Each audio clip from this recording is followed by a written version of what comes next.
heureuse de vous retrouver sur les antennes de Sherifla TV. Mesdames et messieurs, bonsoir et bienvenue dans ce journal.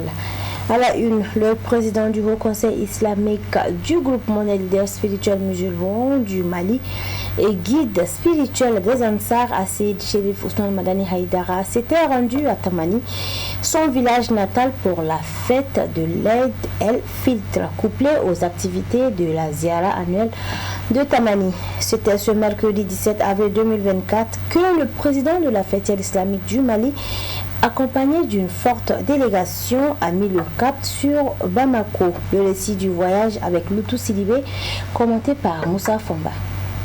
En ce mercredi 17 avril 2024, lorsqu'il est 16h37, la délégation devant accompagner le président du Haut Conseil islamique du groupement des leaders spirituels musulmans du Mali et guide spirituel des Ansar est déjà sur place. Les membres de la famille chérifienne et sympathisants sont présents pour lui souhaiter bon voyage.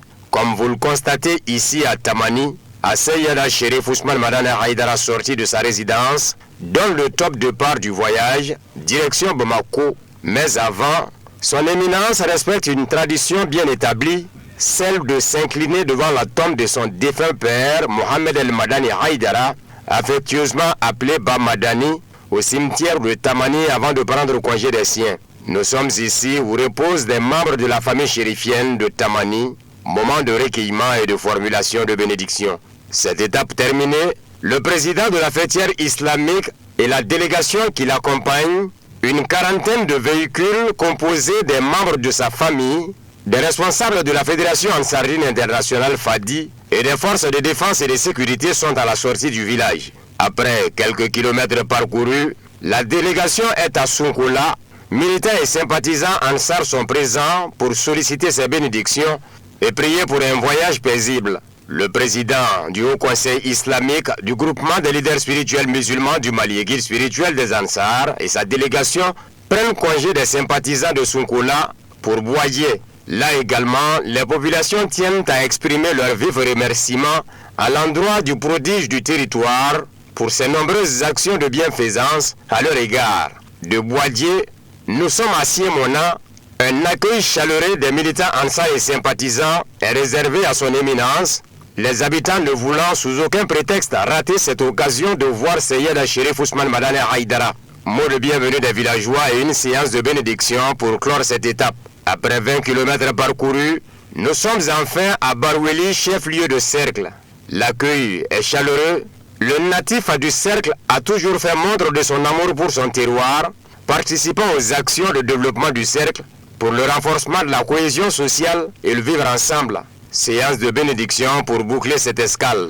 Konabougou, dernière commune rurale de la région de Ségou et limitrophe de celle de Dioïla, région de Koulikoro, à partir de Fana, et Sayyada Chérif Ousmane Madani Haïdara est accueilli ici avec ferveur par militants et sympathisants Ansar.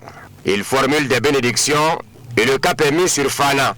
De Sigidoulouere à Fana, via Bouwere et Ourekela, sur l'axe Ségou-Bamako, le président du Haut Conseil islamique du groupement des leaders spirituels musulmans du Mali et guide spirituel des Ansar et la délégation qui l'accompagne sont reçus en grande pompe par les militants et sympathisants aux abords de la route dans le but de solliciter les saintes bénédictions de Sayyada Chérif Ousmane Madani Haïdara. C'est finalement à 21h06 que le président de la fêtière islamique du Mali et guide spirituel des Ansar et la délégation qui l'accompagne arrivent à Bankoni Djanginebougou sous des cris de joie de la famille chérifienne, comme pour dire Ibissimila. Une fois installé, Sayyid Chérif Ousmane Madani Haïdara formule des bénédictions pour les éléments des forces de sécurité qui l'accompagnaient tout au long de ce périple.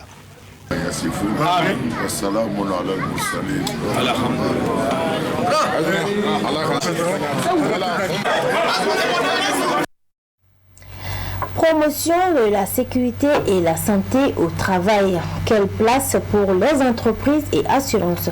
C'est le thème du premier congrès de la Société malienne de la santé et la sécurité au travail, tenu ce mercredi 17 avril 2024 à Bamako, en présence du ministre du Travail et de la Fonction publique. Compte rendu Lala Kouyaté, Abdoulaye Sokodougou.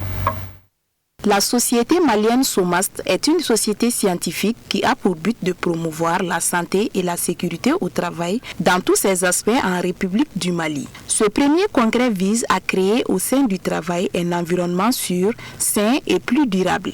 Il sera exclusivement basé notamment sur la formation et la recherche dans le domaine de la santé et de la sécurité au travail en Afrique.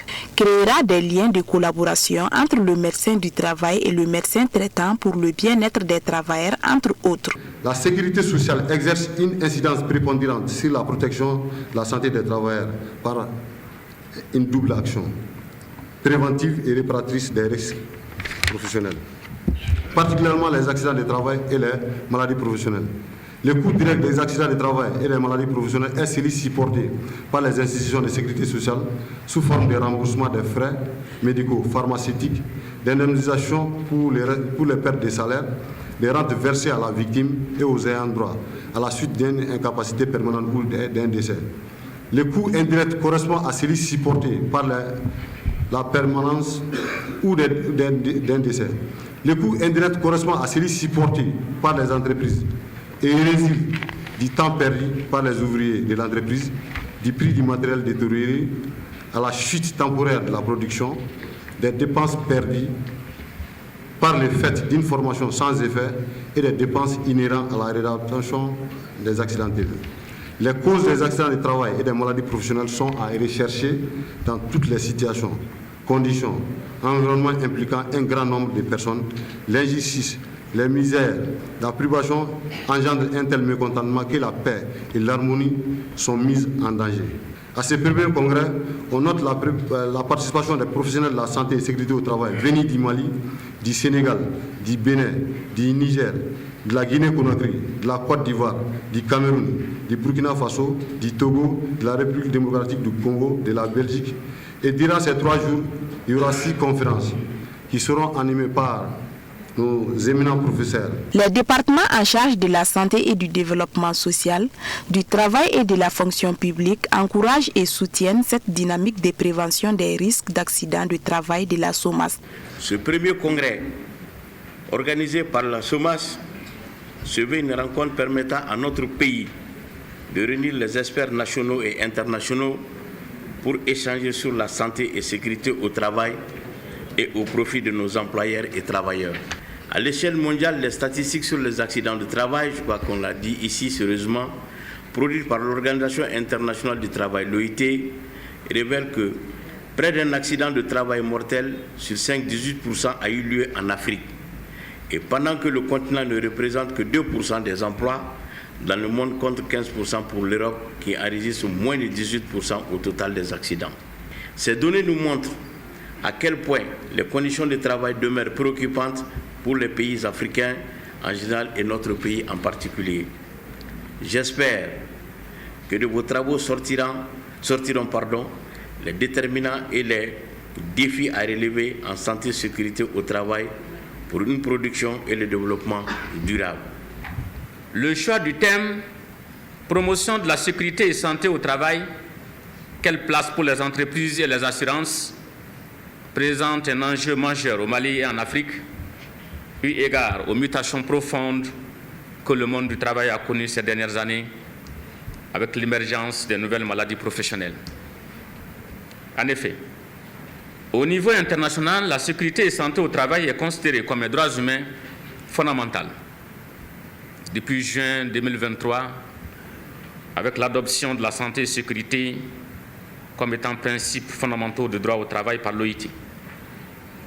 Facteur d'amélioration des conditions de travail, elle permet aussi de stimuler la compétitivité des entreprises et partant celle de l'économie nationale. C'est pourquoi, Mesdames et Messieurs, chers congressistes, il nous faut réfléchir ensemble afin de trouver une réponse idoine aux défis majeurs qui sont à l'origine des perturbations sociales qui se sont accumulées et qui sont préjudiciables à la bonne protection des travailleurs au sein de nos entreprises. À noter que 3 jours durant, plusieurs activités seront menées, notamment des conférences, symposiums, expositions, entre autres. L'assistance a eu droit à des intermèdes musicaux de l'ensemble instrumental national.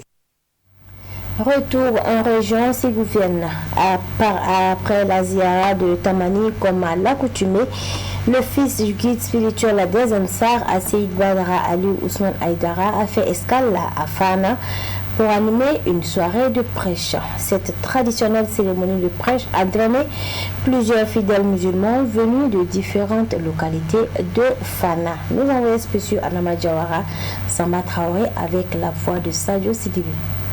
De retour de la ziara de Tamani, le fils du guide spirituel des Ansar, Seyd Badra Ali Ousmane Haïdara, a fait escale à Fana pour animer une nuit de prêche qu'il a l'habitude de faire chaque année après la célébration de la ziara.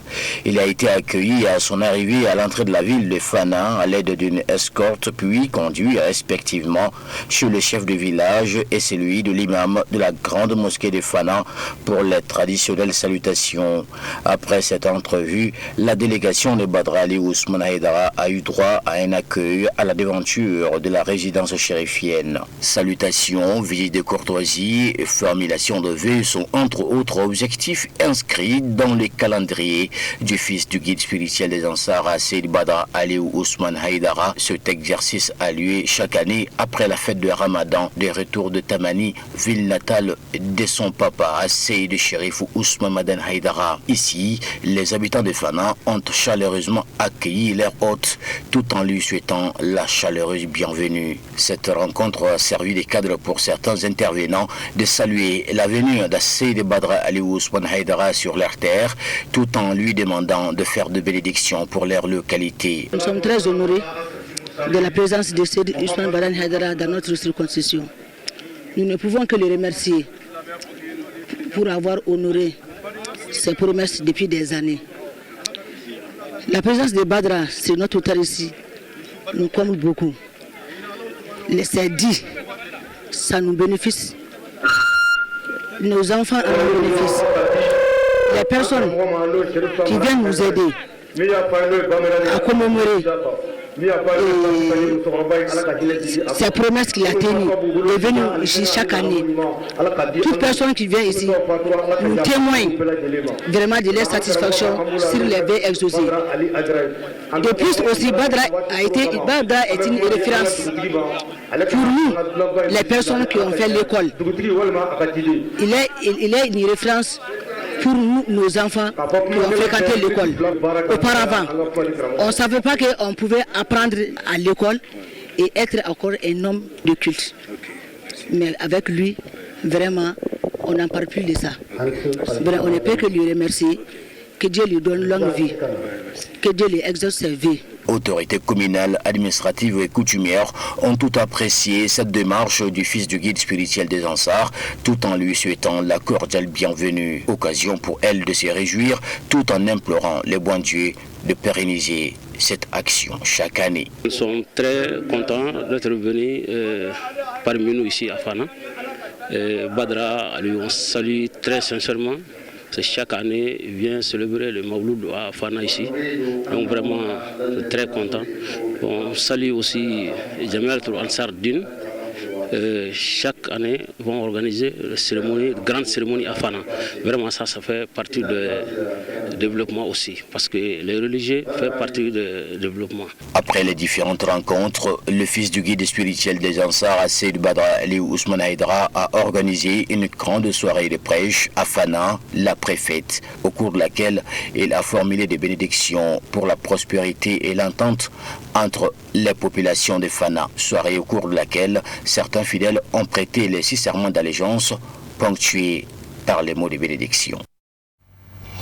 Seyd Harouna Rachid Haïdara, quant à lui, a entamé une tournée de prêche dans la localité de Baraouli, région de Ségou. Ainsi, accompagné d'une forte délégation, il a rallié Konobougou Diero, première étape du périple. Le récit du trajet dans ce commentaire signé Samaïla Sanogo.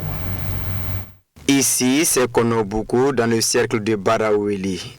Les Ansars de la localité offrent ainsi une hospitalité des grands jours à Haruna Rachid Aïdara, fils du guide spirituel des Ansars, qui s'apprête à entamer une tournée de prêche dans quelques localités reculées de la région de Ségou. Moment bien saisi par les Ansars de Konobougou pour exprimer toute leur affection au fils du président de la Fédération islamique du Mali, à travers une mobilisation gigantesque à la dimension de l'hôte du jour. Après tous les protocoles, la délégation quitte Konobougou aux alentours de 16h en empruntant la route qui mène à Dogodougou. Le cortège parcourt quelques kilomètres avant d'arriver à Dogodougou vers les 17h. Et comme pour dire qu'il l'attendait impatiemment, les Ansars et sympathisants sont sortis nombreux pour saluer le passage de Haruna Rachid Aïdara en l'accueillant dans une liesse populaire. Au menu des interventions, des propos élogieux à l'égard de Seydi Chérif Ousmane Aïdara et sa famille. L'instant est mis à profit pour solliciter des bénédictions chérifiennes. De là, Seydi Haruna Rachid Aïdara et sa délégation mettent les caps sur Djiro. Ils vont parcourir quelques kilomètres, tout comme l'étape précédente, avant d'arriver à destination, c'est-à-dire au village de Djiro, cercle de Baraweli dans la région de Ségou. Et l'horloge affichait 18h56. À leur arrivée, l'atmosphère est festive, car les Ansars et sympathisants, à travers une forte mobilisation, ont réservé un accueil chaleureux à Haruna Rachid Aïdara et sa délégation par une cérémonie à hauteur de souhait. À Djiro, première étape de sa tournée de prêche, le fils du guide spirituel des Ansars, Seydi Haruna Rachid Aïdara, a animé une nuit de prêche le mercredi 17 avril 2024. Le récit avec Samaïda Sanogo qui nous revient. Après la cérémonie d'accueil, les fidèles musulmans, en grande partie des Ansars et sympathisants, se sont donné rendez-vous en ce mercredi 17 avril 2024 au village de Djiro, dans le cercle de Baraweli, région de Ségou. Objectif, prendre part aux travaux de cette nuit de prêche animée par Seydi Chérif Haruna Rachid Aïdara, fils du guide spirituel des Ansars. Dans leurs interventions, les différents intervenants ont affiché toute leur satisfaction quant à la tenue de cette nuit de prêche au village de Djiro. Les occasions du genre sont rares, normal donc pour ceux ayant eu la chance de rencontrer le fils du président de la Fédération islamique du Mali, en l'occurrence Haruna Rachid Aïdara, de se réjouir. Contexte actuel du pays oblige, il a été demandé à l'hôte du jour de formuler des bénédictions pour la stabilité et le retour définitif de la paix au Mali. Prenant la parole, Seydi Chérif Haruna Rachid Aïdara a dans un premier instant salué la mobilisation des Ansars et sympathisants pour la noble circonstance avant de faire des rappels sur la bonne pratique de l'islam pacifique et tolérant. Le fils du président de la Fédération islamique du Mali a largement revenu sur les fondements d'une religion musulmane caractérisée par l'entraide, le pardon et le vivre ensemble. Prestation de Bayatul Islamia a mis fin à la soirée de prêche. Les autorités maliennes ont annoncé mercredi la dissolution d'un mouvement critique à leur égard auquel elles reprochent des agissements de nature à troubler l'ordre public et attentatoire à l'unité nationale. Selon un communiqué du Conseil des ministres, on en sait plus avec Moussa Fomba. La coordination des associations de l'appel du 20 février pour sauver le Mali est formée de partis et d'organisations de la société civile, comme la coordination des mouvements, associations et sympathisants de l'influent imam Mahmoud Diko, CEMAS, dissoute elle aussi début mars. Elle s'illustre en permanence par des agissements ostentatoires de nature à troubler l'ordre public, à porter atteinte à la souveraineté de l'État et à l'unité nationale, et par conséquent est dissoute, affirme le gouvernement dans le communiqué du Conseil des ministres. Les textes en vigueur au Mali imposent des limites à ne pas franchir, notamment l'interdiction faite aux partis politiques de former des regroupements sous la forme d'associations et aux associations d'adapter des agissements contraires aux principes de souveraineté nationale, de la démocratie, de l'intégrité du territoire national, de l'unité et de la laïcité de l'État, dit-il. Les autorités du pays ont procédé à la suspension des activités des partis et associations à caractère politique et l'interdiction aux médias de couvrir leurs activités. Ces restrictions font suite à la sortie des hommes politiques réclamant la tenue d'élections après le léger report de celles prévues initialement en février dernier. Notre pays, le Mali, est en proie depuis 2012 à la propagation terroriste et à une grave crise non seulement sécuritaire mais aussi politique et humanitaire. Les colonels qui ont pris le pouvoir en 2020 ont opéré une réorientation stratégique, rompant la vieille alliance avec la France et se tournant militairement et politiquement vers la Russie. Suivons la brève à présent, l'actualité nationale et internationale commentée par Moussa Fomba.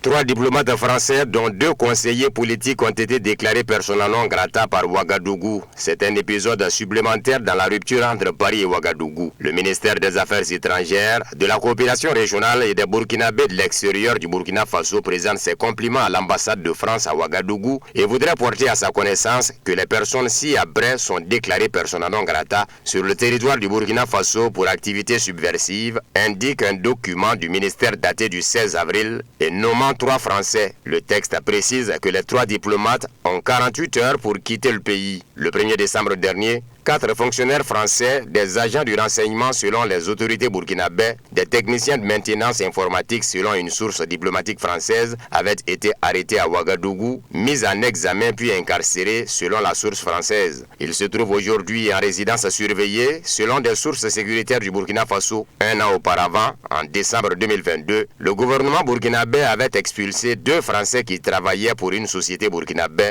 soupçonnée par les autorités d'être des espions.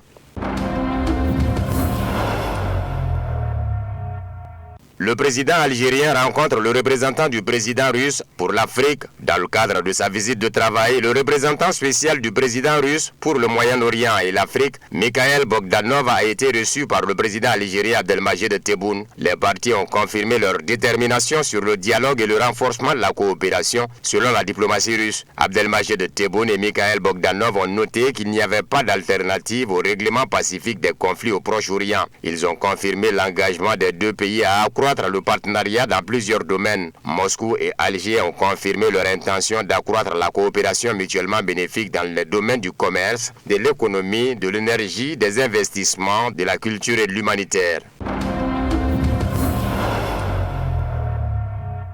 L'insécurité continue de sévir dans le nord du Bénin. 3 personnes viennent encore d'en faire les frais dans la commune de Malanville, une commune frontalière du Niger. Des individus armés non identifiés ont frappé cette nuit dans l'arrondissement de Garou, situé dans la commune de Malanville. Ils se sont attaqués au poste de douane de Monkassa, selon les informations rapportées par le site matinlibre.com. Le bilan fait état de 3 morts et d'1 blessé grave. Au nombre des morts, il y a 2 civils, dont un agent de la mairie de Malanville et un militaire. Depuis mai 2019, où le Bénin a enregistré la première opération terroriste sur son territoire et qui a concerné l'enlèvement de 2 touristes français et leur guide dans le parc national de la Pinjari, la partie septentrionale du pays est entrée dans un cycle continu de violence perpétré par des individus armés non identifiés, que ce soit les postes de police attaqués, des individus tués, égorgés même dans leur domicile, des écoles brûlées. Les actions de ces individus revêtent à plusieurs formes. Réagissant au mal, le gouvernement béninois a en effet déployé depuis 2022 l'opération Mirador, composée de quelques 3000 hommes. Cette opération n'a pas manqué de faire ses preuves avec plusieurs dizaines de terroristes mis hors d'état de nuire depuis son déploiement. Les projets d'aide américaine à l'Ukraine et à Israël vont être votés séparément. Le vote séparé sur l'aide à Israël, à l'Ukraine et à Taïwan pourrait se traduire par le retardement du déblocage de l'aide militaire à ces pays. En clair, le président de la Chambre des représentants des États-Unis vient d'annoncer que le projet de loi sur l'aide à plusieurs pays allait être divisé en 4 parties. Ainsi, le vote sur l'aide à Israël, à l'Ukraine et à Taïwan aura lieu séparément. Le 4e projet de loi traitera entre autres des sanctions contre l'Iran. La Chambre basse examinera donc ses propres projets de loi. Ils devront ensuite être approuvés par le Sénat et signés par Joe Biden. En pratique, cela pourrait se traduire par le retardement du déblocage de l'aide militaire à l'Ukraine et à d'autres pays. Le vote pourrait commencer dès vendredi. L'enveloppe de 60 milliards de dollars pour Kiev réclamée par Joe Biden reste bloquée au Parlement depuis des mois. Même cas avec une autre enveloppe pour Israël. Pour Moscou, les livraisons d'armes à l'Ukraine impliquent directement les pays de l'OTAN dans le conflit. La Russie considère les envois d'armes occidentales comme cible légitime.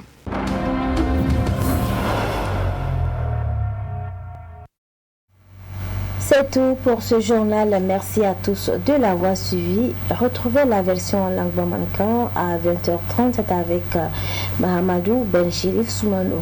Rendez-vous demain, même heure, même plateau. Plaise à Dieu. Bonsoir.